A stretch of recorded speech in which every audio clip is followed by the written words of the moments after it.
2026 সালের বিধানসভা নির্বাচনে নজরে নন্দীগ্রাম। এবার ভোটের দুদিন আগে নন্দীগ্রামে গুরুত্বপূর্ণ প্রশাসনিক রদবদল করল নির্বাচন কমিশন। পুলিশ অবজারভার হিতেশ চৌধুরীকে সরিয়ে তার জায়গায় দায়িত্ব দেওয়া হচ্ছে অখিলেশ সিংকে। শেষ মুহূর্তের এই বদল নিয়ে রাজনৈতিক মহলে জোর জল্পনা শুরু। কমিশন সূত্রে খবর, আসন্ন ভোটকে সম্পূর্ণ নিরপেক্ষ ও শান্তিপূর্ণ রাখতে নজরদারি আরও শক্ত করতেই এই সিদ্ধান্ত। নন্দীগ্রাম বরাবরই স্পর্শকাতর কেন্দ্র হিসাবে পরিচিত। অতীতে একাধিকবার উত্তেজনা ও সংঘর্ষের ঘটনা ঘটেছে সেখানে। ফলে ভোটের আগে পর্যবেক্ষক বদলকে তাৎপর্যপূর্ণ বলেই মনে করছে ওয়াকিবহাল মহল। শুধু নন্দীগ্রামই নয়, চলতি নির্বাচনী মরশুমে রাজ্যের বিভিন্ন জেলায় একাধিক প্রশাসনিক রদবদল করেছে কমিশন। কোথাও পুলিশ আধিকারিক, কোথাও বা নির্বাচনী দায়িত্বে থাকা আধিকারিকদের সরানো হয়েছে। কমিশনের স্পষ্ট বার্তা, কোনো রকম পক্ষপাতিত্ব বা গাফিলতি বরদাস্ত করা হবে না। প্রসঙ্গত 21-এর ভোটে নন্দীগ্রামে তৃণমূলের হয়ে লড়েছিলেন মমতা বন্দ্যোপাধ্যায়। তবে 1956 ভোটে হেরে গিয়েছিলেন শুভেন্দু অধিকারীর কাছে। পরে ভবানীপুর থেকে লড়ে জিতেছিলেন মমতা। এবারের ভোটেও মমতা শুভেন্দু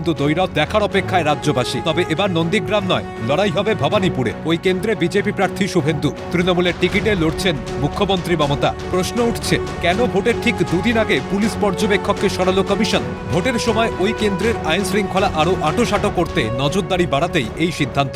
যদিও কমিশনের তরফে বদলির কোনো কারণ জানানো হয়নি, তবে এই বদলি নিয়ে সরগরম রাজনীতি। নন্দীগ্রামে পর্যবেক্ষককে সরানো হয়েছে গদ্দারের কথায়। ও তো লুট করে যেতে, ও তো মানুষের ভোটে যেতে না। পর্যবেক্ষক বলেছিলেন নিরপেক্ষভাবে কাজ করতে হবে। কোথাও থেকে বিজেপি পরিবারের কাউকে ধরে নিয়ে এসেছে। নন্দীগ্রামে পর্যবেক্ষক সরানো নিয়ে তীব্র প্রতিক্রিয়া তৃণমূল সুপ্রিমোর। আজকে নন্দীগ্রাম থেকে একটা অবজারভারকে ছাড়িয়ে দিয়েছে। কেন সরিয়ে দিয়েছে? গদ্দারের কথায়। ও তো লুট করে যেতে, ও তো মানুষের ভোটে যেতে না। অবজারভার বলেছিলেন ইম্পার্শিয়ালি কাজ করতে হবে, তাই আবার কোথা থেকে একটা বিজেপি পরিবারের কাউকে ধরে নিয়ে এসছে। আমি বলি, বলতে ঝুট আর করতে লুট। ভ্রষ্টাচারী, দুরাচারী, স্বৈরাচারী, অত্যাচারী। নন্দীগ্রামে পুলিশ পর্যবেক্ষক বদল নিয়ে একই সুর শশী পাজার গলায়।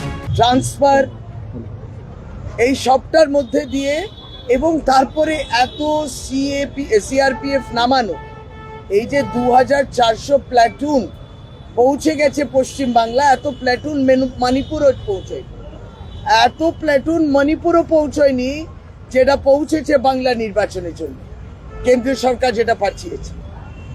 মানে অবাক অবস্থা। এবং তাদেরকে যে ক্ষমতা দিচ্ছে, এটা গণতন্ত্রের পরীক্ষা।